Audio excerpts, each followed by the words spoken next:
जहां संपूर्ण शरणागति हो, ऐसी शरणागति नारद में थी। नारद को कोई भय नहीं था। मुझे कुछ भी हो जाए, मैं कहीं भी चला जाऊं, चुगली कर लूं, जो भी करूं, नारायण है मुझे देखने वाला। किस बात का डर? सो डर से भी मुक्त हो जाना, निष्काम हो जाना, निस्वार्थ हो जाना और परम प्रेम के द्वारा भक्ति करना, जब आप ईश्वर से एक हो जाते हैं। और एकता में ही सब कुछ है, आप अलग ही नहीं हो। कोई भी पुराण सुन लीजिए, भगवत गीता को सुन लीजिए, सागर में आप जब लहर उठती है, वो सागर का ही एक रूप है। तो हम सभी परमात्मा का ही रूप है और हमें एक दूसरे के अंदर भी परमात्मा को ही देखना है। शिवोहम का भाव क्या है? तू भी शिव है, मैं भी शिव। एवरीवन, तो आज ये स्पेशल सेशन में आप सबका स्वागत है। जय गुरुदेव पारुल दीदी। गुरुदेव एवरीवन, सबको नमस्कार। जय गुरुदेव। जय गुरुदेव। तो आज हमारे साथ जुड़े हैं पारुल जी, पारुल दुबे जी, पारुल दीदी सिंगापुर से। उनके बारे में मैं थोड़ा सा बताना चाहूंगी। दीदी ने 2003 में सऊदी अरेबिया में अपना सबसे पहला कोर्स किया था और उसके बाद 2004 में दीदी सिंगापुर आ गए और तब से अब तक वो यहाँ वॉलेंटियरिंग कर रही हैं और फिर गुरुदेव के सानिध्य से, आशीर्वाद से वो टीचर बनी और तब से लगातार कोर्सेज टीच कर रही हैं। और बचपन से ही एक स्पिरिचुअल माहौल दीदी को मिला। रामकृष्ण मिशन से वहां के डेवोटी रही हैं और स्वामी विवेकानंद जी, जिन्हें हम सब जानते हैं, तो उनके जीवन का बहुत प्रभाव पड़ा है।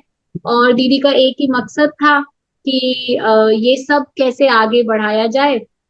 और फिर गुरुदेव श्री श्री रविशंकर जी का सानिध्य मिलने के बाद दीदी ने कोर्सेज पढ़ाना, सेवा करना, सत्संग करना, इन सबको ही अपने जीवन का मकसद बना लिया।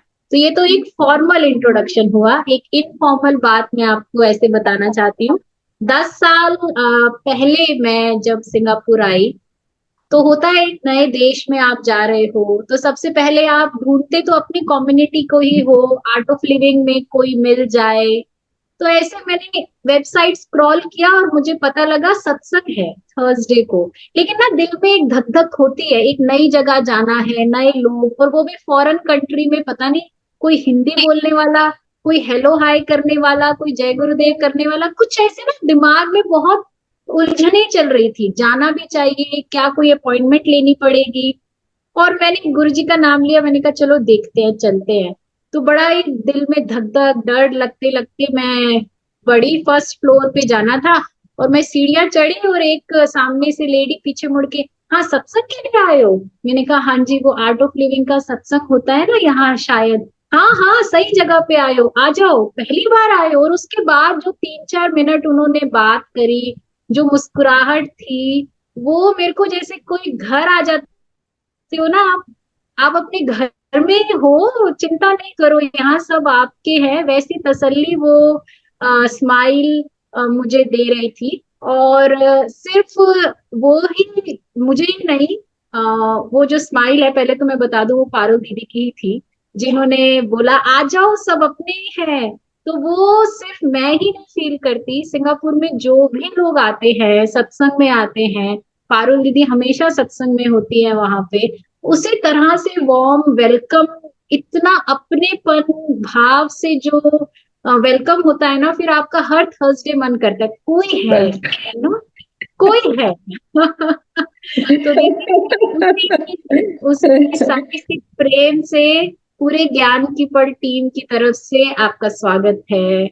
जय गुरुदेव। धन्यवाद सबका, बहुत बहुत धन्यवाद। विप्रा ने इतनी अधिक, इतनी ज्यादा तारीफ कर दी, मुझे नहीं लगता मैं डिजर्व करती हूँ, but thank you Vipra for inviting me और यहाँ बुलाने के लिए।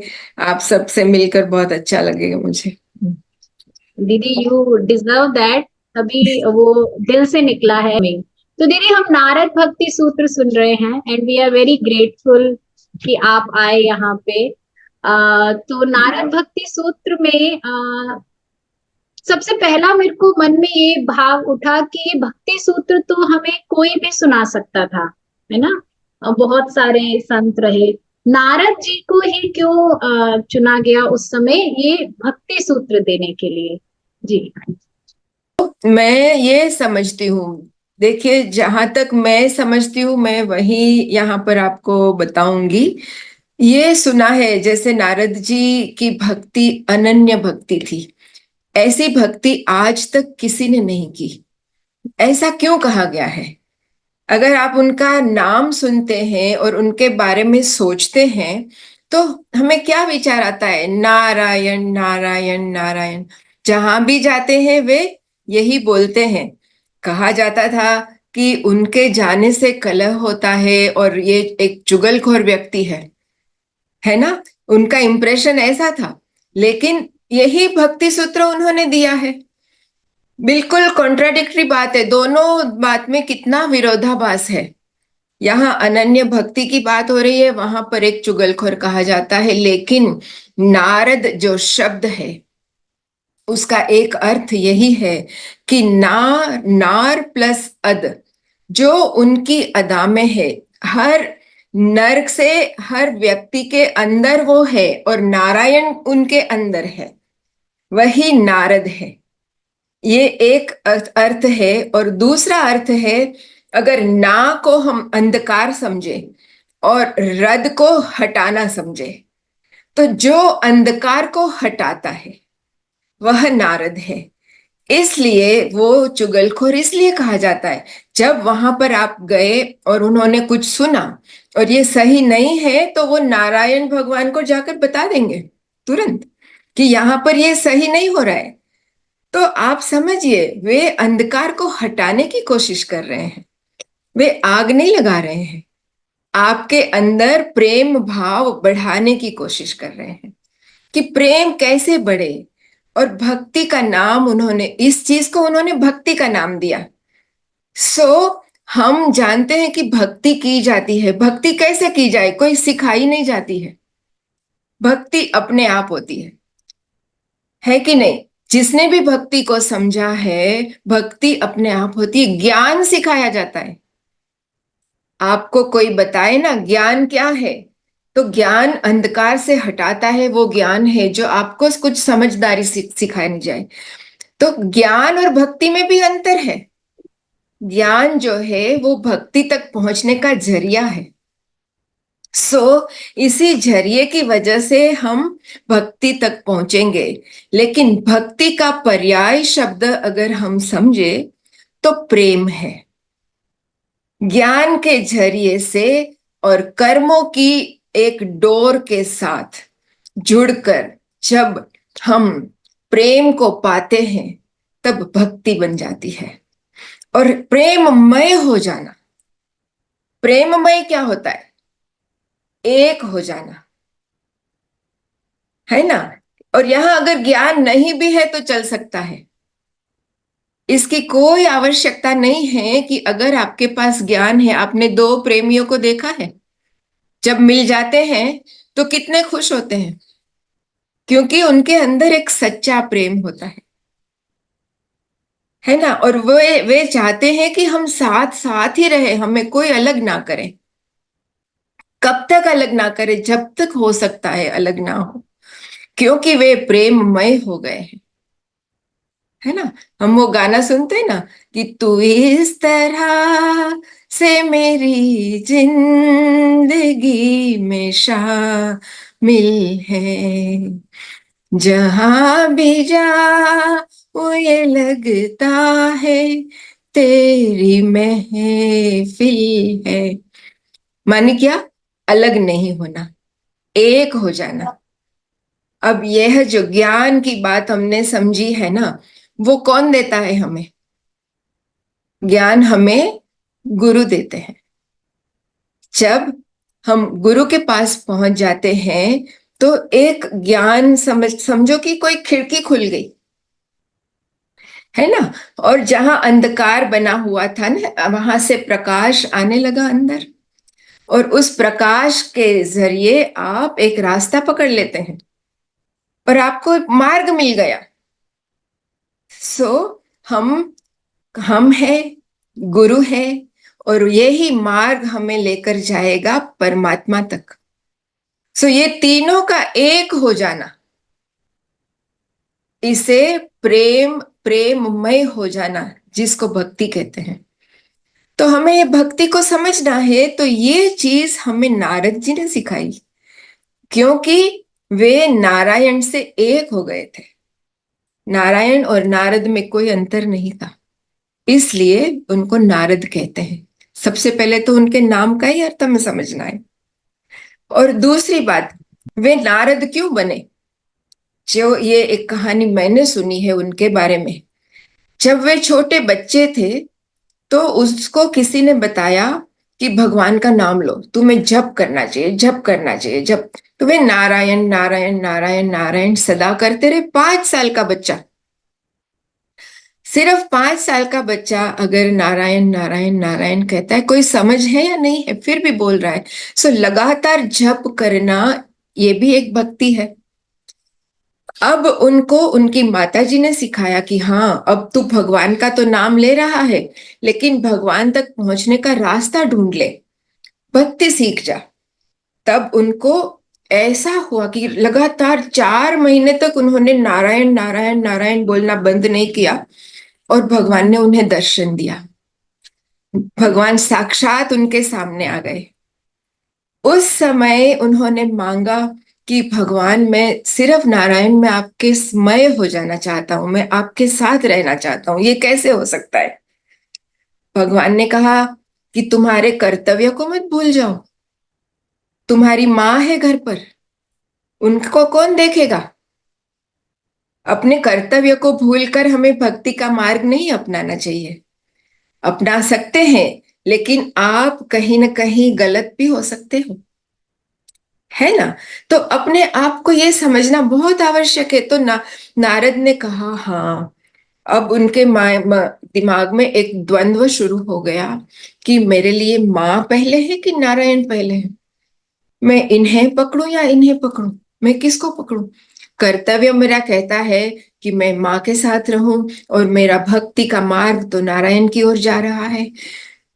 इतने में क्या होता है, नारायण से कहा था कि तुम मुझे रास्ता दिखाओ। ये होता है जब वो घर आते हैं, उन्होंने देखा उनकी माँ को सांप ने डस लिया था, सर्प दंश हुआ, और उनकी माता की अचानक मृत्यु हो गई। छोटे से बच्चे के साथ ये हुआ, लेकिन नारायण ने एक रास्ता दिखा दिया कि अब यहां नहीं जाना, तुम्हें यहां जाना है, और उन्हें मार्ग मिल गया। कहते हैं ना, भगवान ही हमें रास्ता दिखाते हैं। कहीं ना कहीं से हम जब ढूंढ रहे होते हैं, तो रास्ता अपने आप निकल आता है, और उन्हें यह रास्ता मिल गया। तो नारायण नारायण, अब वो नारायणमय हो गए, और जीवन भर उन्होंने यही किया।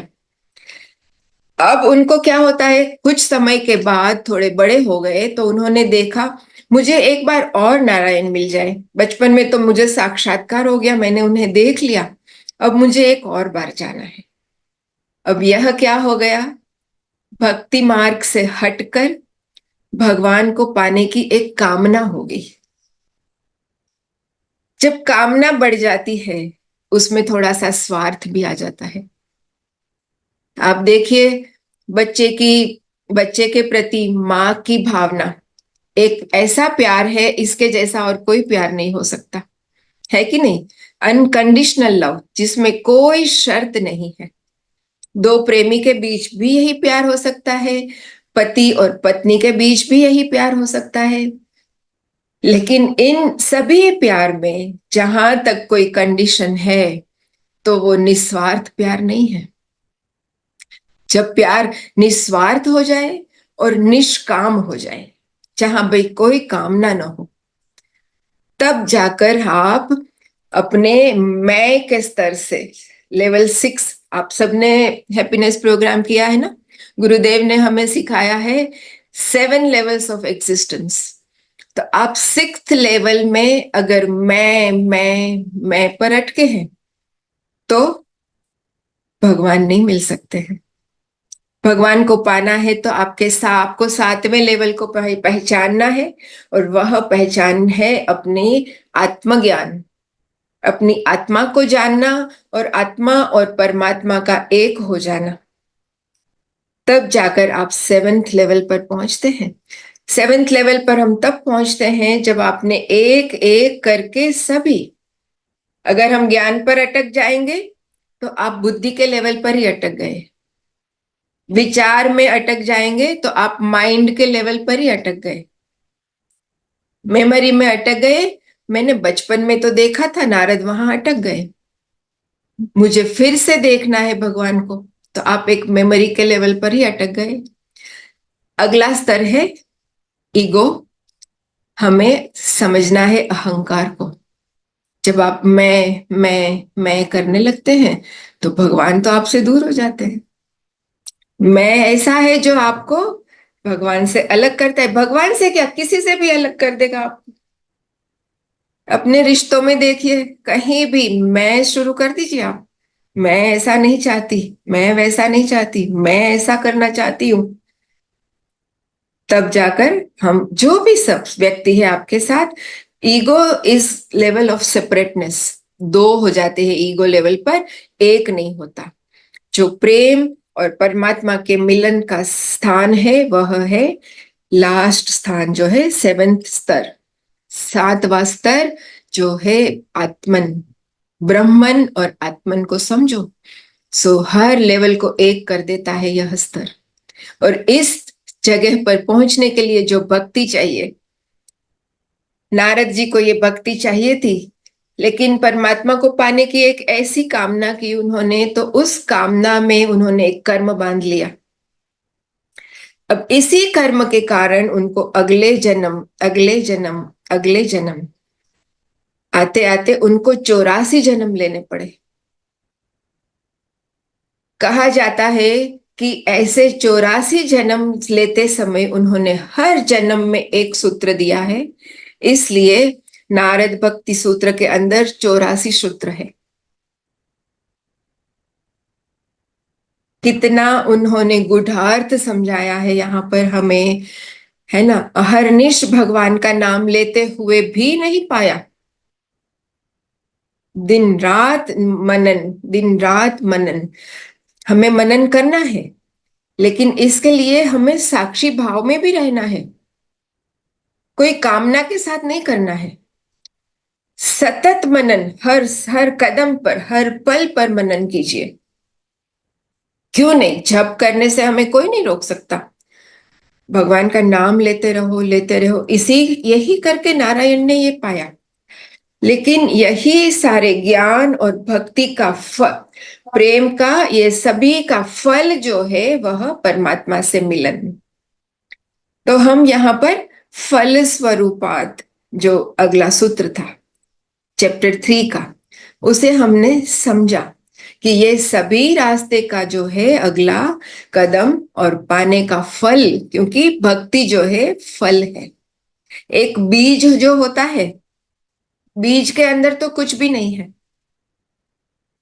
बीज वृक्ष कब बनेगा और फल कब आएगा? जब वह हर स्तर से गुजरते गुजरते पहुंचेगा वहां पर। उसे कई चीजों का सामना करना पड़ता है, कई बार तो बीज मिट जाता है, टिक ही नहीं पाएगा। कई बार तूफान, आंधी, हवा, कई चीजें आती है जीवन में, ये सभी चीजों का सामना करना है और टिके रहना है, उसको वहीं पे टिके रहना है। तब जाकर उसमें से अंकुर फूटते हैं और पौधा बनता है, और पौधा बनकर बड़ा वृक्ष बनता है। यह सारा रास्ता जो है भक्ति का रास्ता है, उसे टिके रहने का रास्ता है। इसका सहारा ज्ञान है, जरिया ज्ञान है, लेकिन जो प्रेम है, भक्ति, इन चीजों का फल है। ये कई बार अभी हमारे भी मन में चलता है ये ज्ञान भक्ति, तो ये क्या दो अलग रास्ते हैं, या कौन सा रास्ता सुगम है, या ये एक दूसरे को कंप्लीट कर रहे हैं? ये अगर आप इस पे कुछ बता पाए, ज्ञान और भक्ति पे। सही। ज्ञान और भक्ति दोनों अलग चीजें हैं। दे कॉम्प्लीमेंट ईच अदर, दोनों एक दूसरे के पूरक हो सकते हैं। लेकिन ज्ञानी तो कोई भी हो सकता है। ज्ञान का मतलब क्या है? हर व्यक्ति जानकार है, साइंटिस्ट भी ज्ञानी है। उसे साइंस का ज्ञान है, विज्ञान का ज्ञान है। कोई मैथमेटिक्स का एक्सपर्ट है, वो उसे भी हम ज्ञानी कह सकते हैं। है ना? तो अकेला ज्ञान कुछ नहीं होता। जब उसके साथ हम भक्ति को घुल मिलकर मिला दो। भक्ति क्या है? प्रेम। प्रेम को मिलाएंगे, तभी जाकर आप आत्मन के पास पहुंचेंगे। गोपियों को देखिए, कई बार ऐसा भी हो सकता है, जरूरी नहीं कि आपके पास ज्ञान है। गोपियों ने कहां से ज्ञान लिया था? कहीं से ज्ञान नहीं मिला। सिर्फ उनका था कृष्ण के प्रति प्रेम, और कुछ भी नहीं था। और कैसे दौड़ी दौड़ी चली आती थी। और एक एक गोपी को कृष्ण मिले। रास लीला को आप स्वरूप इमेजिन कीजिए, कल्पना कीजिए। हर गोपी के साथ एक कृष्ण था। ये उनके भक्ति का ही परिणाम था। है ना? और किसी एक गोपी को ऐसा हो जाता है कि मैं सबसे ज्यादा प्रेम करती हूं, कृष्ण मुझे ज्यादा प्रेम करते हैं। वहां पर उसका अहंकार शुरू हो गया, अभिमान आ गया। तब कृष्ण उन्हें दिखाएंगे, जरूर कोई ना कोई एक छोटी सी छड़ी भी ले आते हैं। है ना?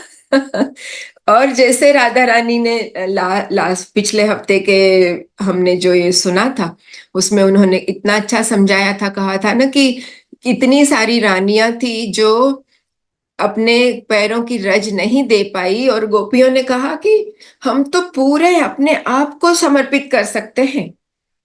हमारे पैरों की रज क्या, हम पूरे ही उनके हैं। और ऐसा प्रेम है कि कृष्ण को देखने के लिए अगर हमें कोई नरक भी देखना पड़े तो हमें मंजूर है। एक नरक क्या, अनेक नरक हम देख लेंगे। ये जो प्रेम, अनन्य भक्ति है ये। अनन्य मीन्स जहां दूसरा कोई नहीं है, एक हो जाना। अनन्य मीन्स जो जिसमें दो रूप नहीं होते। तो गोपी जो है कृष्ण के मय है, कृष्णमय बन जाती है। तो उन्हें अलग ही नहीं है, वो अपने आप को अलग ही नहीं समझती है। तो उन्हें नर्क मिलने का सवाल ही नहीं है, उन्हें उन्होंने पा लिया है। भक्ति का परिणाम रूप जो फल है, उसे पाना, पाना ही सब कुछ है। हमने पा लिया है, उसे कुछ खोने की भी कोई उम्मीद नहीं है। ना उनके अंदर कोई भय है। भय कब आता है?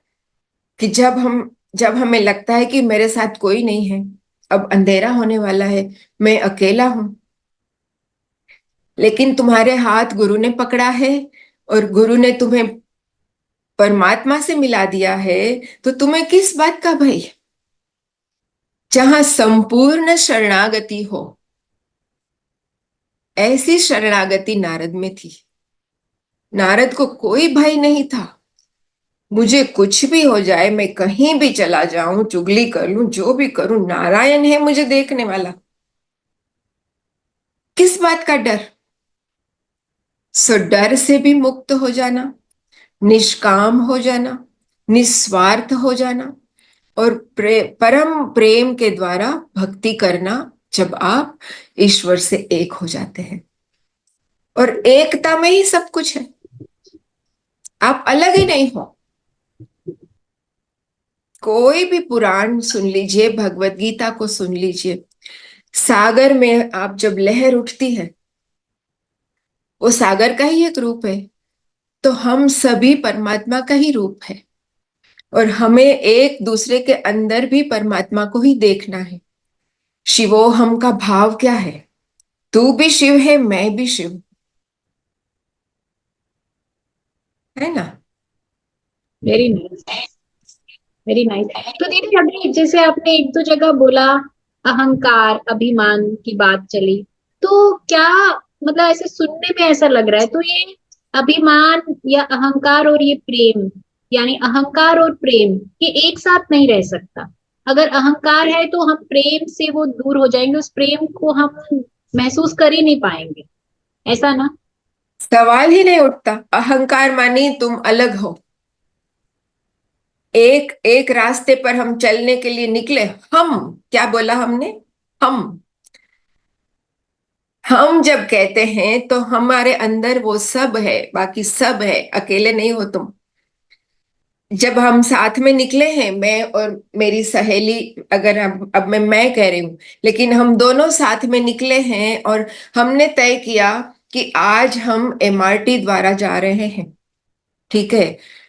थोड़ा सा आगे चलकर, एमआरटी मानी सिंगापुर में हम ट्रेन को कहते हैं, जो हम ट्रेन द्वारा ही सब जगह जाते आते रहते हैं। रास्ते में चलते चलते थोड़ी सी दूर आकर मैंने कह दिया, या सोचिए मेरी सहेली ने कह दिया कि मैं तो कैब से जाऊंगी, मुझे टैक्सी लेनी है, मैं ट्रेन से नहीं जा सकती। अब यहां पर क्या हुआ? अलग हो गए। सेपरेटनेस। सेपरेटनेस में आपका ईगो ने काम किया। मैं जा रही, दोनों अलग हो गए। साथ साथ जा रहे हैं तब तक तो हम थे, वी आर गोइंग, हम साथ जा रहे हैं। और जब अलग हो गए तो मैं जा रही हूं तो तुम्हारा रास्ता अलग हो गया, उसका रास्ता अलग हो गया, तुम इधर जा रही हो, वो इधर जा रही। गंतव्य तो एक ही है, पर अपना अपना अलग रास्ता चुन लिया और आगे बढ़ गए, पर अलग हो गए। प्रेम में एक होते हैं। प्रेमियों को ही आप इमेजिन करिए।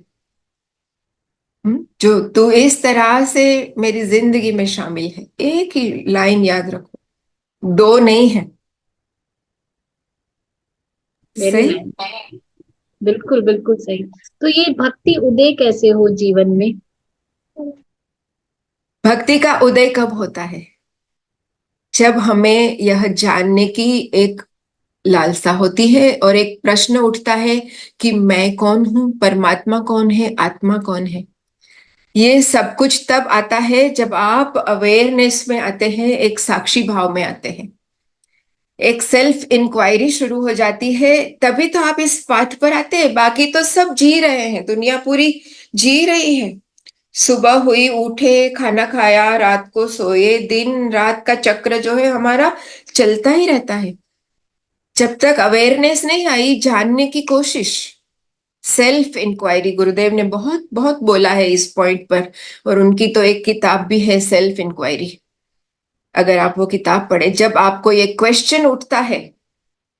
देखिए, बहुत लोग कहते हैं कि मुझे गुरु की आवश्यकता नहीं है, मुझे पहले ही पता है परमात्मा क्या है, मेरे घर में पूजा है, मेरे घर में सब कुछ है, मैं ये कर रही हूं, मैं ये कर रही हूँ। लेकिन कभी ना कभी तो तुम्हें प्रश्न उठता है कि नहीं? एक छोटा सा सवाल उठा, जैसे अभी विप्रा पूछ रही है, अगर और कोई पूछ रहे हैं, हम गुरुजी से रोज पूछते हैं, अगर आप रात के सत्संग सुनते हैं, लोग रोज पूछ। जब आपको इंक्वायरी करने का एक मन किया, तब आपने उन्हें गुरु मान लिया। जो भी हो सामने, चाहे बड़े हैं, छोटे हैं, बच्चे हैं, वे आपके गुरु बन जाते हैं, क्योंकि वे आपका सवाल का जवाब देंगे। तो गुरु की आवश्यकता हर व्यक्ति को हर जगह पड़ती है। ये कहना गलत है कि मुझे गुरु की आवश्यकता नहीं है। लेकिन आपको चुनना पड़ेगा कि कौन मेरा गुरु है। कई बार हम क्या करते हैं, हम ढूंढते हैं यहाँ यहाँ यहाँ यहाँ। ये कोई शॉपिंग की चीज नहीं है। एक मान लेने की बात है, हाँ इनकी बात मुझे सही लगी, अब ये मेरे गुरु है। जब हम उनकी बातें मानने लगते हैं, तो गुरु तत्व जो है उनका हमारे जीवन में उतर जाता है, हमारे हर कार्य में, हमारे हर सोच में आ जाता है। कि अगर मैं ऐसा सोच रही हूँ, गुरुजी होते तो क्या करते? अगर कोई गलत बात कर रहा है, उसे रोकना है, हाँ नहीं, गुरुजी वे कैसे सोचेंगे? हमारे अंदर भी ये सारे भाव आ जाते हैं, मतलब कि गुरु तत्व हमारे अंदर समा जाता है। हम एक व्यक्ति की बात नहीं कर रहे हैं, कोई एक व्यक्ति नहीं, जो उनका नॉलेज है, उनके मैसेज है, उनका ज्ञान है, हमारे अंदर उतर जाता है। तब हम गुरु तत्व से एक हो जाते हैं, और वही हमें ज्ञान के मार्ग के द्वारा भक्ति का रास्ता दिखाते हैं और हमें परमात्मा से मिलन करवाते हैं। वो हमें ये अवेयरनेस देते हैं। तब जाकर हमारे जीवन में भक्ति का उदय होता है, जब ये अवेयरनेस होती है। अवेयरनेस मानी साक्षी भाव। आप सोचने लगते हैं, हाँ अब मुझे ये जानना है। कई किस्मत वाले होते हैं, सौभाग्य से बहुत जल्दी ही पाथ पर आ जाते हैं। आजकल हम देखते हैं कुछ बच्चे हैं कॉलेज से 22 22 25 ईयर्स की एज में तो टीचर भी बन जाते हैं। सिर्फ ये नहीं कि जानकारी का उन्हें एक एक भूख है, जानकारी की, ज्ञान की भूख नहीं, टीचर बनकर दूसरों को सिखाने लगते। वे पिछले जन्म से ही कुछ लेकर आए होते ज्ञान को। इतनी जल्दी इतना कुछ समझना, कई लोग सोचते अभी नहीं, 60 साल के बाद सोचेंगे, कभी कोई चीज पढ़ने का मन किया तो पढ़ लेंगे। तब वे किताब खोलते हैं, हाँ ये क्या होता है, ज्ञान क्या होता है, स्पिरिचुअलिटी क्या है, आध्यात्मिकता क्या है। अपने आप को जानना, आध्यात्मिकता का मार्ग है अपने अंदर चले जाना। बाहर भीतर बाहर ढूंढने से नहीं मिलेगा कुछ। ये कोई भी चीज बाहर नहीं है, हमारे अंदर है। आर्ट ऑफ लिविंग के एडवांस कोर्स में हम जाते हैं, होलो एंड एम्प्टी हो जाना, अपने आप को खाली कर देना। जब हम पूरे खाली हो जाते हैं ना, तभी ज्ञान अंदर आ सकता है। जब खिड़की बंद हो तो प्रकाश कहाँ से आएगा? हमें खिड़की को खोलना होगा, है ना। ये सब कुछ ही भक्ति सूत्र में लिखा हुआ है और नारद जी ने समझाया हुआ है। बहुत सुंदर है। जैसे कि भक्ति का उदय होना, जब हम इंक्वायरी करते हैं, नारद भक्ति सुनने का मन क्यों किया आपको? आप यहाँ आए और आप सुन रहे हैं, मतलब आपने क्वालिफाई कर दिया ज्ञान को पाना, अपने आप को पात्र बना दिया, है ना। बहुत खूबसूरत बात है ये। हाँ, वेरी नाइस। तो देखिए ऐसा लग रहा है, ऐसा सुन के कि ये भक्ति कोई ऐसी चीज नहीं है जो आप किताब पढ़ के और पालोगे। वो तो पाना जो है वो तो आपने सिर्फ जानकारी पाई है, लेकिन जो ये करेक्ट। भक्ति है ये तो फल स्वरूप आपको उदय होती है आप में जब गुरु जीवन में आते हैं। या कुछ जैसे आपने कहा कोई संचित कर्म होते हैं कि किसी किसी में ऐसे उदय हमें दिखता है, छोटी उम्र में ही उदय होती है। तो ये किताब पढ़ के भक्ति नहीं मिल सकती। नहीं ये तो बनती। भक्ति को अनुभव, यह एक अनुभव है। अनुभूति के द्वारा ही हम समझ रहे हैं। और अगर ये भी, अगर आप एक एक अहंकार आ जाता है ना, मैं तो बहुत बड़ा भक्त हूं, मेरे जैसा तो और कोई भक्त नहीं है, मैं सबसे अच्छा भक्त हूँ। गुरुजी भी बताते हैं कई बार कि कोई मेरे पास रहते हैं तो वो सोचते हैं कि मैं गुरु के बहुत ही नजदीक हूँ। ऐसा नहीं है। गुरुजी सबका ध्यान रखते, दूर दूर तक सभी को देखते हैं। ये नहीं कि हम पास आ गए तो इसलिए, इसका अहंकार करना भी बहुत ही गलत है। और अहंकार की भावना जब आने लगती है तो उसे रोकना है। और हम कैसे रोकेंगे? जप करके, भगवान के करीब आके। एक तरीका पूजा का भी होता है। अगर हम पूजा करते हैं घर में, कई लोग कथाएं ऐसे ज्ञान सुनते हैं, है ना, जो पूजा करते हैं, तो फिर ये भी नहीं कि सारा वक्त दिन रात पूजा करो, फिर हमें वहां से आगे बढ़ना है। क्यों? ये एक कर्म है। पूजा क्या बन गया? एक कर्म। एंड वन मोर जरिया, ज्ञान की तरह ही आगे बढ़ने का एक जरिया है। लेकिन पूजा हम कब तक करेंगे, है ना। फिर हमें अपने कर्तव्य भी करने हैं, अपने कर्म भी करने हैं। तो यह सभी चीजों का समन्वय होना चाहिए। इसमें हमें कर्म, ज्ञान, योग, पूजा, हर चीज का समन्वय करते हैं, तब भक्ति बनती है। सब कुछ साथ लेकर समझना है, हमारे कर्म से नहीं भागना है हमें। जो वंडरफुल। आवश्यक है वो कर्म तो करना ही होगा, है ना। तो इसका मतलब चाहे आप पूजा कर रहे हो, चाहे योग कर रहे हो, चाहे आप ज्ञान पढ़ रहे हो, ये सब आपको जो रास्ते हैं, अल्टीमेट फ्रूट, मैं फिर से वही करूंगी क्योंकि मुझे बड़ा अच्छे से चमक रहा है ये, कि अल्टीमेट फ्रूट तो भक्ति है। चाहे आप कोई भी रास्ता पकड़ लो, चाहे आप पाठ पूजा कर लो, निरंतर जप कर लो। ऐसे लोग ये भी बोलते हैं कि निरंतर जप करते रहो, वो एक तरह की भक्ति है। तो आपको क्या लगता है वो निरंतर जप जो कहते हैं ना, अखंड पाठ करो, निरंतर जप करो? ये भी सही है, इसमें कोई गलत बात नहीं है, करते हैं। और नारायण नारायण, नारद जी भी यही करते थे, लगातार बोलते रहते थे नारायण नारायण नारायण। पर हमें और भी, हम संसारी हैं और हमें अपना समय बांटना पड़ेगा, है ना। हम ज्ञान सुनते हैं, कितनी देर आप यहाँ आकर बैठे हैं, आधा घंटा 1 घंटा सुनेंगे। इसके अलावा फिर हम और भी कुछ सुन लेंगे, आज यूट्यूब पर बैठेंगे, सत्संग सुनेंगे, सत्संग करेंगे शाम को 1 और घंटा। लेकिन हमारे हमारे कर्तव्य की तरफ भी हमें जाना है ना। तो जब हम कर्तव्य की तरफ जाते हैं, फिर उस समय मन में चलते रहना चाहिए, क्यों नहीं, राम राम राम राम राम बोलते रहो। लेकिन अनन्य भक्ति जो है वो एक अलग चीज है, कि जहां और दूसरा कोई नहीं है। मुझे राम नाम कहा मैंने तो मुझे शबरी का भी उदाहरण याद आता है ना। शबरी ने भी पा लिया था, कहाँ ज्ञान था, कहाँ कोई था उसके पास, कहाँ कोई था बताने वाला। लेकिन राम से मिलने की एक कामना थी, कामना, कामना ऐसी थी कि ओत प्रोत हो जाना, अलग नहीं समझना। तो उन्हें राम मिले, उसके घर आए राम, है ना, कितना खूबसूरत है। लेकिन वंडरफुल। अखंड पाठ करते रहना चाहिए, हर काम करते समय बोलते रहो। कोई कोई इसमें, आप खाना बना रहे हो, राम नाम बोलते रहो, ओम नमो भगवते वासुदेवाय, हनुमान चालीसा बोलते रहो।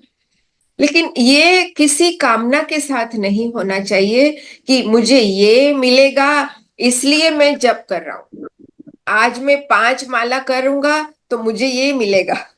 ये भी है, अगले सूत्र में ये कहा गया है कि मैं 5 माला करूंगा तो भगवान मुझे ये दे देंगे। तो ये तो फिर व्यापार हो गया। हाँ, अगर मुझे ये मिल जाएगा तो मैं 2 नारियल चढ़ाऊंगी, 5 दिए जलाऊंगी। हमारे पास जितने पैसे, उस हिसाब से कोई 100 नारियल चढ़ा देगा और कोई तो 1000 नारियल चढ़ा देंगे, जिनके पास $1,000,000 पैसे हैं। तो क्या उनका काम हो जाएगा? भगवान ये भी कहते हैं, कभी याद ना करो, जब मुसीबत आई तो हम याद करने लगते हैं। ये बात तो सही नहीं है। फिर मुसीबत, हमारे प्रॉब्लम सॉल्व हो गया, फिर भूल गए हनुमान जी को याद करना। हर मंगलवार आऊंगा हनुमान जी, मैं आपसे मिलूंगा, हर मंगलवार के दिन 1 नारियल। अब तब तक चढ़ाएंगे जब तक आपका काम हो जाए। जब काम हो गया उसके बाद हम कहेंगे अरे भूल गए। हनुमान जी कहेंगे क्या हुआ, कहाँ हो तुम। सही है ना। तो बहुत ऐसी वेरी ऐसी भक्ति नहीं, एक ऐसी नहीं, ये तो व्यापार होता है। भगवान से हम बिजनेस नहीं कर सकते हैं। वेरी भगवान के मय हो जाना है तो अपने आप को खो देना है। हम अपने आप को खोकर ही उन्हें पाएंगे, उसके बिना हम अधूरे हैं, यही समझिए। हम्म। Very nice. तो now I open this conversation, अगर किसी को कुछ और जो समझना है जो हमने अभी तक पढ़ा तो वो पूछ सकते हैं। हाँ जी। विप्रा जी, मैं एक चीज शेयर करना चाहूंगी अभी। जैसे दीदी हाँ बता जी। रहे थे कि गुरु के लिए सब समान है, तो ये अनुभव अभी मैंने लिया संयम में, संयम 2 में, कि अच्छा। वहां इतने बड़े बड़े टीचर्स, पता नहीं, पहले मैं सोचती थी ये तो बहुत ही खास होंगे गुरु जी के, और हमारे जैसे साधारण भक्त भी थे, लेकिन गुरु जी ने सबको इतना इक्वली ट्रीट किया। तो मेरे को देख के ये कृतज्ञता का भाव इतना ज्यादा उस टाइम आ रहा था कि हम कहाँ लगते हैं, वो उस लेवल की तो सेवा भी नहीं कर पा रहे जिस लेवल पे वो लोग कर रहे हैं, पर सबको इक्वली वो ज्ञान दिया उन्होंने, और इतने सुंदर तरीके से, इतने प्रेम से वो ज्ञान बांटा। तो तब मेरे को फील हुआ कि गुरु के लिए तो सब समान है। सब कभी ये समान है। अनन्यता का अलग भाव रखना ही नहीं है कि हम कम हैं या वो ज्यादा है।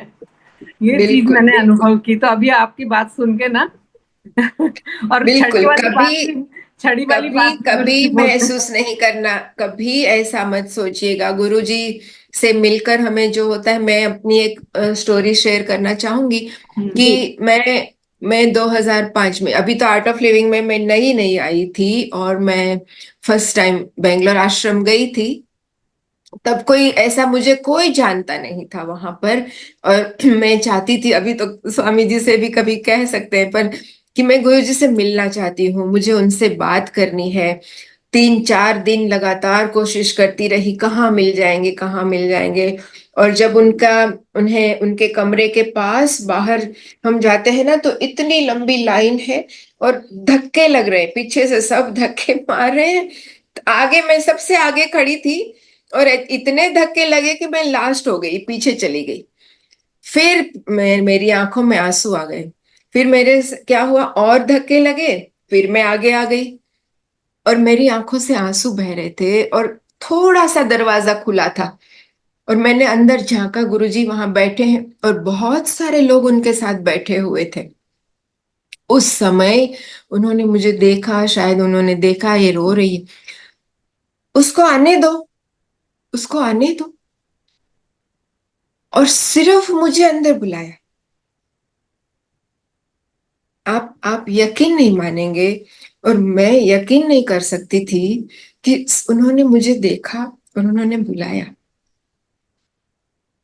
वो जानते भी नहीं थे ये कौन है और क्यों आई है। मेरे पास कुछ सवाल थे, मुझे कुछ पूछना था, गुरुजी ऐसा क्यों। हम नए नए होते हैं ना, तो हम बहुत सारी बात करना चाहते हैं उनसे। अब हमें लगता है कि गुरुजी सब जानते हैं। अभी हमें पूछने की आवश्यकता नहीं है ना। जैसे अभी अभी मैं सिंगापुर में मैं बहुत, मेरा मन कर रहा है बताने का, इस वजह से कह रही हूँ। जी। मैं वहां पर वॉलेंटियर्स मीट में थी और सुबह से हम आए थे प्रोग्राम किया। सुबह 7 बजे तो हम पहुंच गए थे जहां पर इवेंट हो रहा था। इतनी 7 बजे पहुंचने के लिए 6 बजे घर से निकले हैं। तो मैं सुबह उठी थी 5 बजे, राइट। और थोड़ी देर बैठी, ध्यान किया, क्रिया नहीं की और चले गए, पहुंच गए और पूरा दिन भागते रहे। काम किया, प्रोग्राम हो गया, इवेंट खत्म हुआ, शाम के 6:30 बजे खत्म हुआ। उसके बाद अचानक से वॉलेंटियर्स मीट हो रही है, चलो सब वहां जा रहे हैं। तो मुझे भी वहां जाना था, मैं गई और उन्होंने आए वहां मिलने के लिए, तब 9 बज गए। 2-3 घंटे और बीत गए और हम तो रास्ता ही देख रहे हैं, आएंगे अभी आएंगे। और हम सत्संग कर रहे थे, गा रहे थे, बहुत गाया। और जब आए हैं, मैं स्टेज के पास खड़ी थी, बाकी सब लोग इधर उधर हो गए। उन्होंने मुझे देखा, तू अभी तक यहाँ पर है, तू अभी घर नहीं गई, चलो चलो घर जाओ, आराम करो, थक गए होंगे। कल सुबह रुद्र पूजा होने वाली है ना। जल्दी नहीं करना, आने की कोई जल्दी नहीं है, आराम से आना, दूसरे बहुत लोग हैं, देख लेंगे, ठीक है, तुम घर जाके आराम करो। वाह, अमेजिंग। इमेजिन, उन्हें सब पता है ना। पर मैंने उनसे ये कहा, गुरुजी आपके ब्लेसिंग है ना, तो सब हो जाता है, सब कुछ हो रहा है क्योंकि आपके ब्लेसिंग्स है हमारे ऊपर। और यहाँ जितने लोग हैं ना, सभी सुबह से आए। सभी आपको मिलने का इंतजार कर रहे हैं, है ना। तो ये एक जो लॉन्गिंग होती है उनसे मिलने की, यही भक्ति है। जब तक नहीं मिले हम बैठे रहेंगे, वेट करेंगे, वेट करेंगे। उस दिन जो मैंने कहा, आश्रम का मेरा उदाहरण दिया, 3-4 घंटे वहां मैं खड़ी रही होंगी और मुझे अंदर बुलाया। तो जरूर हम, इस तरह से एक पुकार आती है ना, तो भगवान मिलते हैं हमें।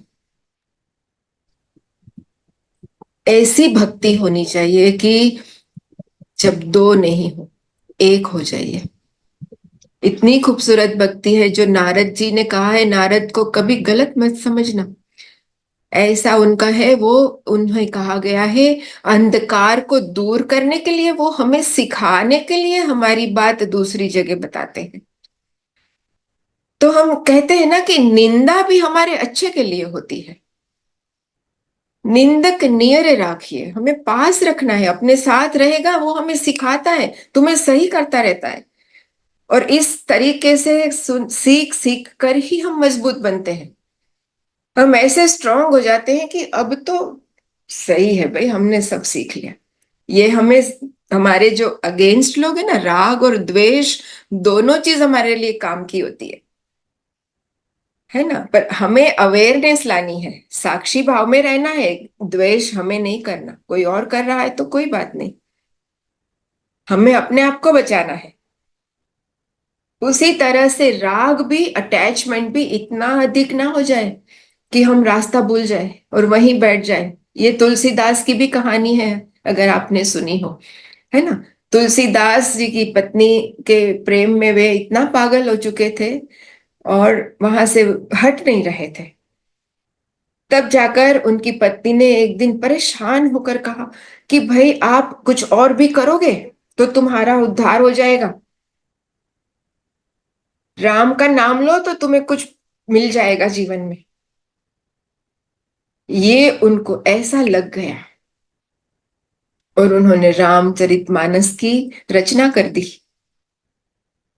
है ना। कई उदाहरण है हम जानते हैं जो भक्ति के सबसे उच्च कोटि के स्तर की भक्ति है और प्रेम है। प्रेम, मीरा का प्रेम, राधा का प्रेम, गोपियों का प्रेम, और कई अनेक अनेक अनेक है उदाहरण।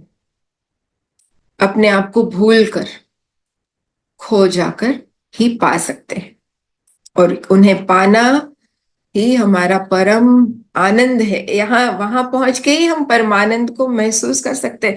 हमें लगता है कि अभी मैं खुश हूं, तो यह एक आनंद है, हमारा मन खुश है। लेकिन परमात्मा को जो पाले ना, परम आनंद, परमानंद, सच्चिदानंद एंड ब्रह्मानंद, ये सारे तरह तरह के आनंद हमें मिल जाते हैं भक्ति के जरिए से, भक्ति को समझकर, है ना। बहुत ज्यादा ज्ञान दे दिया मैंने, आपसे भी कुछ पूछ सकती हूँ, आप और बताइए कुछ। हाँ, नहीं, बहुत सुंदर लगा दीदी आपकी वो गुरु स्टोरी सुन के ना, बहुत लोगों के आंखों में ऐसे आंखें भर आई, such beautiful. Kaushal, you are asking something? जय गुरुदेव दीदी। अ, दीदी हाँ जी। आपने जी के कैरेक्टर को तो बहुत ही अच्छे से एक्सप्लेन कर दिया, और उसमें उसी से रिलेटेड एक्चुअली मेरा क्वेश्चन था। जब हम लोग पढ़ रहे थे तो उसमें कुछ लाइनें आई थी कि नारद जी के बारे में जब भी हम बात करते हैं तो हम ये बोलते हैं कि वो जहां जाते हैं वो कलह करा देते हैं। तो आगे गुरुजी कहते हैं कि एक प्रेमी ही कलह करा सकता है और एक परेशान व्यक्ति झगड़ा करता है। तो आगे उन्होंने लिखा कि कलह करने में और झगड़ा करने में भेद है। तो मुझे ये लाइन पे थोड़ा सा इलॉबरेशन चाहिए था कि यहाँ वो क्या कहना चाह रहे हैं कि एक प्रेमी व्यक्ति कलह कराता है और परेशान व्यक्ति झगड़ा करता है। तो मेरे को दोनों में फर्क समझ में एक्चुअली आया नहीं था, अगर आप मुझे कुछ बता सकें। Thank you. परेशान व्यक्ति जो झगड़ा कर रहा है ना, झगड़ा क्या होता है? झगड़ा मतलब आर्ग्यूमेंट, है ना। और आर्ग्यूमेंट कब होती है? जब मैं होता है वहां, मैं अपनी बात सही है, दूसरा बोलेगा नहीं मैं सही हूं, नहीं मैं सही हूं, है ना। मैं अब इस बात पे तो बहुत सारे उदाहरण दे पाऊंगी, मुझे नहीं पता हमारे पास समय कितना है, लेकिन उसमें मैं होता है। और वो ये भी हो सकता है कि अपनों में ही होता है झगड़ा। आप पड़ोसी से बिना मतलब तो झगड़ा नहीं करोगे। झगड़ा जहां होता है ना, जिसे आप अपना समझते हैं, एक हक से करते हैं, तो मैं बोल सकता हूं, इनको मैं कह सकता हूं। मैं क्यों नहीं बोल सकता? क्योंकि मैं जानता हूं ये सही नहीं है, ये मनवाने की कोशिश होती है, उसे झगड़ा कहते हैं। कलह क्या है? कलह, झगड़े में ईगो है, पर कलह में, वहां जहां नारद जाकर बात बता रहे हैं, वहां दो नहीं है, वो चुगली है। वो बता रहे हैं कि ऐसा हुआ और तुम्हें ऐसा नहीं करना है, वो सलाह भी दे रहे हैं। वो एक ऋषि है, वो एक गुरु भी है, वो एक मार्ग दिखा रहे हैं। नारद जो है देवों के भी ऋषि है, देव से भी बढ़कर है, सभी देवों के महर्षि है वो। तो उनके पास जो ज्ञान है वो सबसे अधिक है, और उन्हें सब मानते हैं। तो वो जो बात वहां बताएंगे, और उसके साथ फिर वहां आर्ग्यूमेंट नहीं होगी, झगड़ा नहीं होगा, वो मान लेंगे उनकी बात को। और इतने बड़े देवर्षि है, उन्हें नारायण खुद भी मानते हैं। जब नारायण ने मान लिया तो दूसरों को तो जरूर मानना है ना। ये उनको एक श्राप था कि उनका कैरेक्टर कभी कभी ऐसा है कि बुरा माना जाएगा। और नारद ऋषि को एक वरदान भी था कि वे जहां जाना चाहते हैं, वो 3 पलक झपकते हैं, इतनी देर में वहां पहुंच जाते हैं। आपने देखा है ना, उनकी कहानियां सुनते वो अचानक से स्वर्ग में पहुंच गए, अचानक से पाताल लोक में जाते हैं, ये सब हम कहानी में ही देखते हैं, असली तो पता नहीं है भी कि सही बात पर मानना पड़ेगा, क्योंकि वे अंतर्यामी, वो कहाँ से कहाँ इतना लंबा ट्रैवल कर लेते हैं, है ना। तो उनके अंदर अंदर एक शक्ति है, और ये जो सारी जो शक्ति है ये भक्ति के द्वारा आती है। जो नारायण की अनन्य भक्ति है, वे मानते हैं कि नारायण ही मैं हूं, मेरे अंदर है और मुझे ये बोलने का हक है। ऐसे हक से वो सिखाते थे, बोलते थे। और जैसे मैंने कहा कि नारद जो अंधकार को दूर करने के लिए वहां जाते हैं, वे झगड़ा करने नहीं जाते, वो बात को सुलझाने के लिए जाते थे। क्लियर? से ना इसी में ही आगे आता है कि वो कहते हैं नारद जी कि मैं भक्ति की व्याख्या करता हूँ, और फिर वो कहते हैं कि लेकिन व्याख्या तो दिमाग का काम है और भक्ति जो है वो दिल का काम है। तो वहां वो बताते हैं कि यदि तुम्हारे अंदर पूर्णता लेके आनी है तो तुम्हारा दिल और दिमाग में एक संतुलन होना चाहिए। तो यहाँ तक तो मुझे समझ में आया था, लेकिन फिर वो एक लाइन बोलते हैं कि दिमाग से दिल को समझो और दिल से दिमाग को परखो।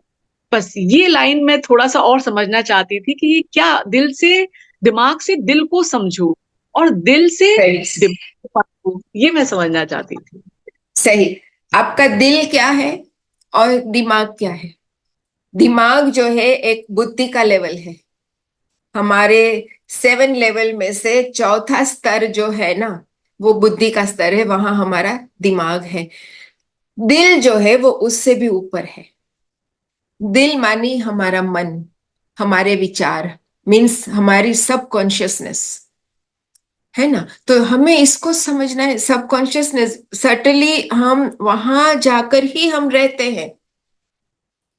हमारी कॉन्शियसनेस, सबकॉन्शियसनेस, ये सारा मिलाकर 7 लेवल बनते हैं, ठीक है कि नहीं। तो उसको दोनों को अलग समझो, वो दोनों लेकिन एक दूसरे के बिना काम नहीं होगा। दिल को जब काम करना है तो दिमाग का प्रयोग तो करना ही पड़ेगा।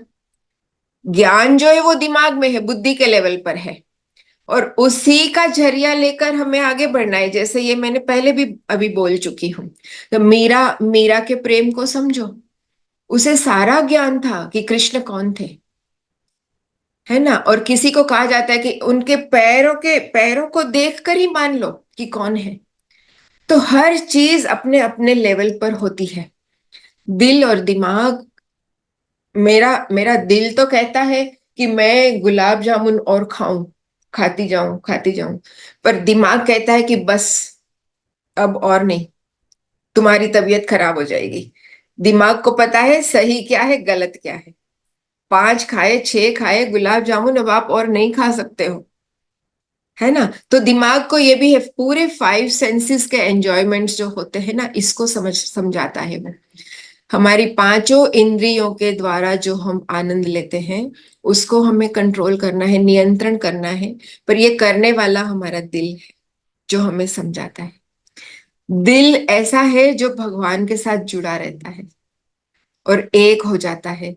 तो वो फिर सही ही बोलेगा या गलत बोलेगा, हमें इसके ज्यादा अंतर नहीं है। Very fine line between two, है ना। समझ में आया? क्लियर है? हाँ। या दीदी, वेरी नाइस।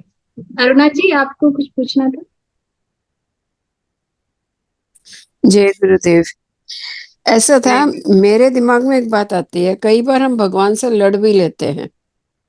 कभी जी। कुछ मतलब मेरे साथ तो होता है कि कभी कुछ हुआ जो कि मन को नहीं भाया। कई बार भगवान के आगे रो लो या ये कह लो, जो किया आपने बहुत अच्छा किया। मेरा सही मन सही कई बार कह देता है ठीक है जो किया अच्छा किया, पर अंदर से सही। रो रही होती हूँ कि ऐसा क्यों किया। क्या ये भी भक्ति है या ये विश्वास है कि वो ठीक करेंगे? सही है अरुणा जी। ऐसा हम क्यों कहते हैं, भगवान के साथ हम लड़ लेते हैं, रो लेते हैं, ये सब हम क्यों करते हैं? क्योंकि हम उन्हें अपना समझते हैं। वे हमारे अंदर ही है। हमें ये मानना है कि हमारे अंदर है, हम और वो एक है। अलग है, उनके साथ ईगो ईगो से हम बात करेंगे। जैसे कि अभी कौशल जी ने कहा ना, हम झगड़ा करते हैं तो अपनों से झगड़ा करते हैं, सामने वाले पड़ोसी से हम बिना मतलब झगड़ा नहीं करेंगे।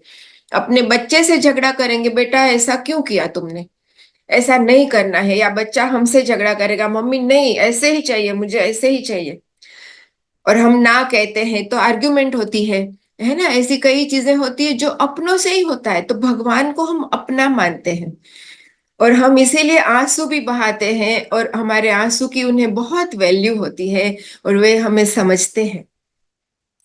हमारे आंसू की कीमत समझकर वो तुरंत हमें हमें समझकर हमें दर्शन देते हैं, या हमें कहीं ना कहीं उनकी मौजूदगी महसूस होती है। आप जरूर महसूस करेंगे कि हमारा वो ध्यान रखते हैं। अगर हमारे अंदर पूरी पूरी कृतज्ञता हो, हमें झगड़ा करना है तो कृतज्ञ भी होना है। बिना कृतज्ञता के, बिना ग्रेटिट्यूड के नहीं हो सकता। जब हमारे अंदर ग्रेटिट्यूड आता है तभी ग्रेस भी फ्लो होती नजर आती है, कृपा नजर आती है। नहीं तो कृपा भी नहीं दिखती हमें, और हम शिकायत ही करते रहेंगे, शिकायत ही करते रहेंगे। शिकायत करने का हक है, शिकायत करने का हक क्यों नहीं है। नारद जी भी करते हैं और सभी करते हैं, भगवान तुमने ये नहीं किया, तुमने वो नहीं किया। लेकिन ये ऐसे नहीं करनी चाहिए कि जब आपको जरूरत पड़े तभी करो। भगवान ये कहते हैं कि व्यापार वाली बात नहीं, रोज कर लो शिकायत। टांगों में दर्द हो रही है, आपने मुझे ये परेशानी क्यों दी। अब ये एक ही बार बोल दिया तो बस है, बार बार बोलने की आवश्यकता नहीं है।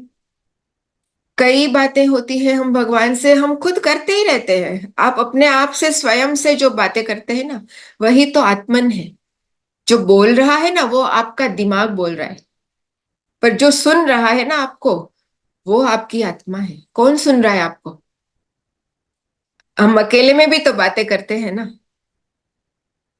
कभी आपने समझा है इस बात को। अकेले, अच्छा मैं ऐसा नहीं करूंगी, अब मैं इसके बाद ऐसा करूंगी, अब मैं वो करूंगी, अब मैं ये नहीं करूंगी, अब मैं वो करूंगी। किसको बोला आपने।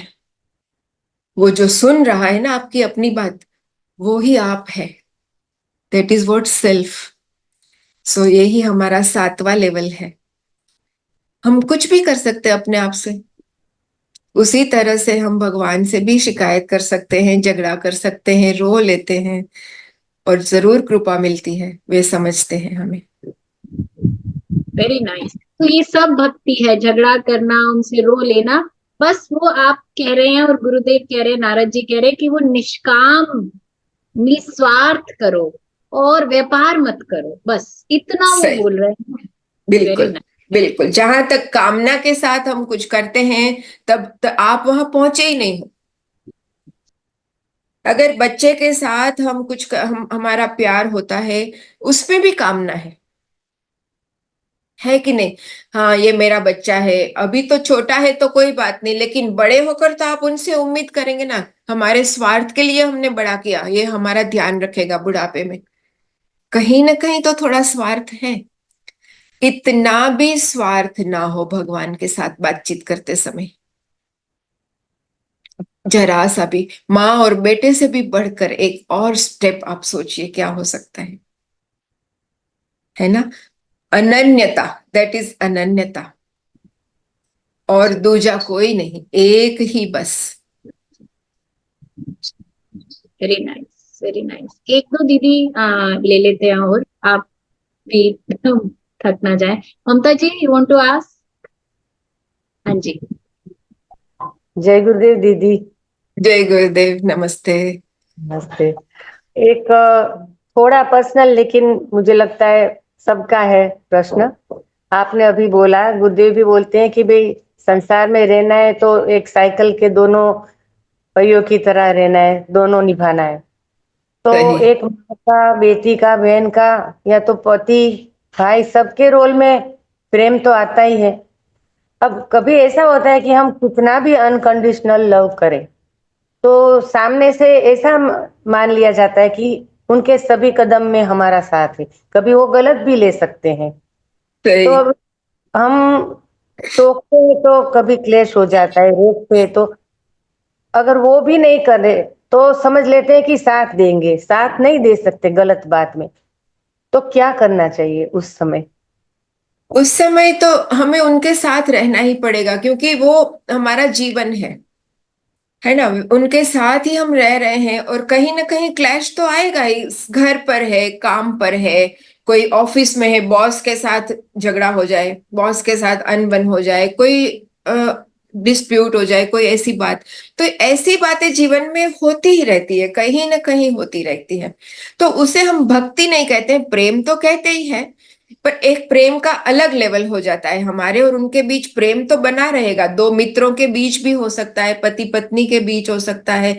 और हर वक्त अगर हम ऐसा लेट गो कर देंगे तो भी सही नहीं होता है ना। हमें अपना ईगो दिखाना पड़ता है, जो गुरुजी बोलते हैं कि पॉकेट में हमेशा रखिए, जहां जरूरत पड़ती है तो निकालिए, कि तुमने मुझे ऐसा क्यों कहा, मैं ये नहीं कर सकती, मैं ऐसा नहीं हूं। जहां जरूरी है वहां यूज करो, but can not be taken for granted कि सब आपका इस्तेमाल कर ले कोई। ये नहीं होना चाहिए। लेकिन जो भक्ति हमारी भगवान के साथ है, वहां कंडीशन नहीं है, वो अलग है, और वो सिर्फ आपके और उनके बीच है। उसमें कोई बीच में नहीं आ रहा। उससे उससे आपको कोई रोक भी नहीं सकता है। गुरुजी से बहुत लोग पूछते हैं ना, गुरुजी मेरे को सेवा करनी है, मुझे क्रिया करनी है, मुझे अपना ध्यान, मुझे टाइम ही नहीं मिलता, समय ही नहीं है, घर के लोग मेरे को हमेशा ही बिजी रखते हैं, मैं कैसे करूं, कहाँ करूं, मेरे पति मुझे पकड़ के रख। अरे गुरुजी ने कहा, भाई वो नहाने तो जाएगा ना, रात को सो जाएगा तो सुबह जल्दी उठकर तुम अपनी क्रिया कर लो। कहीं ना कहीं तो आप उनसे अलग होंगे। तो हमें अपने आप को निकालना है, उसमें से समझाना है, निकलना है, कैसे निकले, है ना। बिल्कुल। पर जहां जरूरी है आपको बोलना पड़ेगा। अगर अपना बच्चा, हम कोर्स में भी सिखाते हैं, जो जो लोग यहाँ पर टीचर्स है वे जानते हैं कि आपका बच्चा अगर गलत कर रहा है तो हमें उसे रोकने के लिए सही रास्ता दिखाना ही पड़ता है। Active acceptance and passive acceptance, कि हम करें या ना करें, पर वो गलत है बेटा, ऐसा नहीं करो। मैं स्कूल में भी पढ़ाती हूँ, मैं टीचर हूँ, तो स्कूल के स्टूडेंट्स अगर गलत बात कर रहे हैं तो हमें उनको रोकना पड़ेगा, बेटा ऐसा मत करो। तो वो डिसिप्लिन कर रहे हैं, हम उन्हें सिखा रहे हैं, तो वो जरूरी है। उनको एक्सेप्ट करते ही जाए तो चोर घर में आ रहा है, चलो चोरी करके चले जाओ, हमारा क्या काम है पुलिस को बुलाना। एक्सेप्ट नहीं करना है, पर जहां आर्ग्यूमेंट नेसेसरी है वहां करनी पड़ेगी। नहीं तो हम फुटबॉल बन जाएंगे। हमारे सारे पॉइंट्स जो है ना, हम याद करते हैं, एक के बाद एक से एक पॉइंट जुड़ा रहता है। हैप्पीनेस प्रोग्राम के सारे पॉइंट हमारे जीवन को ही बनाते हैं, और एक ही पॉइंट को पकड़ के रखो तो हमारे लिए सारी सारी समस्याएं खत्म हो जाती है। ऐसा मैं मानती हूँ, है ना। हाँ जी, थैंक हाँ दीदी, एक जगह पर अभी इसी में नारद भक्ति सूत्र में कुछ लाइन आती हैं कि अगर आप किसी से पूछो कि आप किसके लिए जी रहे हो, वो जीवन की बात बोल रहे हैं, तो बोले कि अगर माँ से पूछोगे तो वो कहेंगी मैं बच्चों के लिए जी रहा हूँ। एक पति से बोलो तो वो बोलेंगे पत्नी के लिए, पत्नी से बोलो तो वो बोलेंगे पति के लिए, और बच्चों से पूछो तो वो बोलेंगे माँ बाप के लिए, माँ बाप से पूछो तो बोलेंगे बच्चे के लिए। तो बोले जब सब एक दूसरे के लिए जी रहे हैं, तो उसमें लाइन थी जब सब एक दूसरे के लिए जी रहे हैं, लेकिन फिर भी कोई जी कहाँ रहा है। हाँ, और इतना फिर इतना कोलाहल क्यों, इतनी परेशानी क्यों, इतनी बेचैनी क्यों। तो इन लाइनों में वो क्या कहना क्या चाह रहे हैं बेसिकली ना, कि जी कहाँ यहाँ रहे पर हैं। यहाँ पर वो ये कहना चाह रहे हैं कि आप एक एक डिफरेंट स्तर पर ही है अभी। इससे आगे बढ़ने की इंक्वायरी शुरू नहीं हुई है। जब इंक्वायरी शुरू होती है कि मुझे आगे बढ़ना है, तभी आप नारद भक्ति सूत्र सुनने आते हैं, पतंजलि योग सूत्र सुनने आते हैं, आप अलग अपना समय निकालते हैं। अभी आप यहाँ पर बैठे हैं, है ना। नहीं तो हम जी रहे, टीवी का सीरियल भी देख सकते थे, ये 1 घंटा आपने यहाँ क्यों समय बिताया। तो दैट इज नॉर्मल लाइफ, हमारी चलती ही रहती है उनके साथ। हम रोज की बरोज की जिंदगी में जीते हैं। बच्चे कहेंगे चलो बाहर खाना खाने चलते हैं, शाम को बाहर खाना खाने चले गए। लेकिन जब ज्ञान के माहौल में आ गए, तब इंक्वायरी शुरू होती है, और यही सारी ज्ञान जो है आपके दिमाग के अंदर चलता हुआ कोलाहल को शांत करेगा। ये एक जरिया है। और ज्ञान ज्ञान का महत्व हमें समझना है। अब इतना नारद भक्ति सूत्र सुना, आपने पतंजलि सूत्र भी सुन लिए। तो इनको फिर हमें जब तक हम लाइफ में अप्लाई नहीं करेंगे तो कोई मतलब नहीं है इनका। सिर्फ पढ़ लिया, हाँ मैंने तो बहुत पढ़ा है तो ये तो हमें अहंकार दिलाएगा, हाँ मैं ये भी जानती हूँ, मैं ये भी जानती हूँ, मैंने ये भी पढ़ा है, मैं तो योगा वशिष्ठा भी पढ़ चुकी हूँ, इतना सारा पढ़ा है मैंने, तो ये मेरा अहंकार है। हम जीवन में कितना उतार रहे हैं।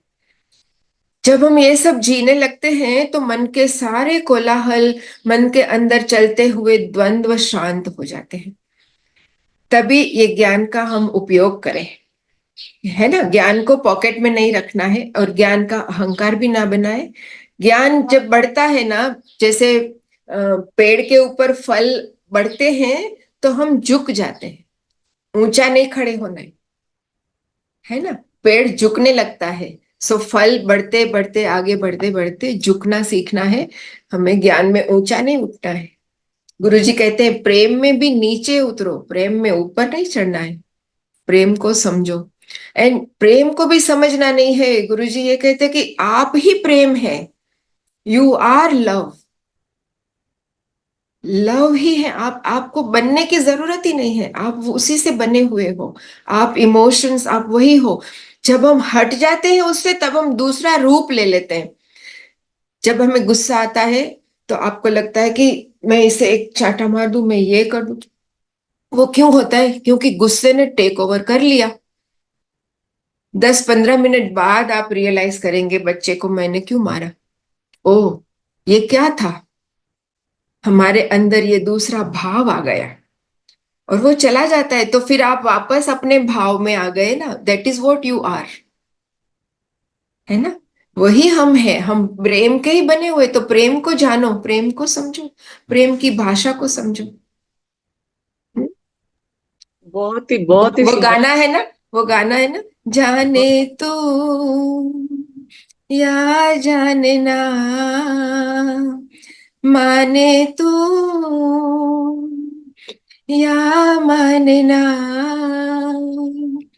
तेरा मुझसे है पहले का नाता कोई, यूं ही नहीं दिल लुभाता कोई, तेरा मुझसे है पहले का नाता कोई, यूं ही नहीं दिल लुभाता कोई, जाने तू या जाने ना, माने तू या माने ना,